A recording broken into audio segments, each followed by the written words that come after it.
Thanks for joining us tonight at 11. I'm Angelina Salcido. We begin with a political bombshell from Georgia Congresswoman Marjorie Taylor Greene, who says she will resign from office on January 5th. And tonight, reactions continue to pour in as questions grow about what led to the abrupt decision and what it means for her district and for the GOP moving forward. Sending shockwaves across the country. I'll be resigning from office. Congresswoman Marjorie Taylor Greene abruptly announces her resignation from the U.S. House. I think it was just, out of left field a little bit, but I'm sure she had her reasons. She said what we have said all along. Our president is malicious. He is vindictive. Less than 24 hours later, both Georgia Republicans and Democrats react to the news. We were set up for an interesting, what I would call a test kitchen, for what it looks like long term if someone differs from the president in our district. Greene had been closely tied to President Donald Trump since she launched her political career 5 years ago. Her resignation follows a public falling out with Trump in recent months as the Congresswoman criticized him for his stance on files related to Jeffrey Epstein, along with foreign policy and health care. When asked if he's willing to forgive Greene Saturday afternoon, forgive for what? Trump says no, and he disagreed with her philosophy. She started backing perhaps the worst Republican congressman in our history, this stupid person named Massey.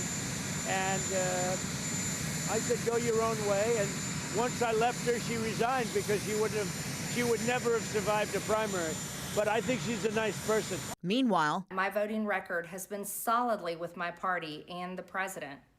Loyalty should be a two-way street. Greene said she would beat any challenger, but it doesn't matter because Democrats are likely to win the midterms. It's all so absurd and completely unserious. Now, Congresswoman Hank Johnson is weighing in tonight on Marjorie Taylor Greene's resignation. In a statement, he says he disagrees with almost all of her policy positions, but he respects that she chose what he calls conscience over politics. Johnson says Greene has faced a wave of death threats after breaking with President Trump, putting her family and staff at risk, something he calls, quote, wrong. Now, Johnson ends his statement by saying he respects Greene and wishes her well.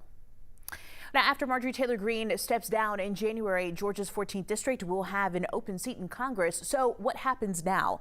Within 10 days of her resignation, January 5th, Governor Brian Kemp must set a special election date. Whoever wins that election will only serve the rest of Greene's current term, and then they'll have to run again in the regular election later next year. One name already showing strong interest is State Senator Colton Moore. He's been vocal on social media, hinting he may jump in and try his potential run to President Trump's America's Message First. Now, you may remember Moore made headlines earlier this year when Capitol Security arrested him in January. Officers stopped him after he tried to get into the House chamber despite being banned.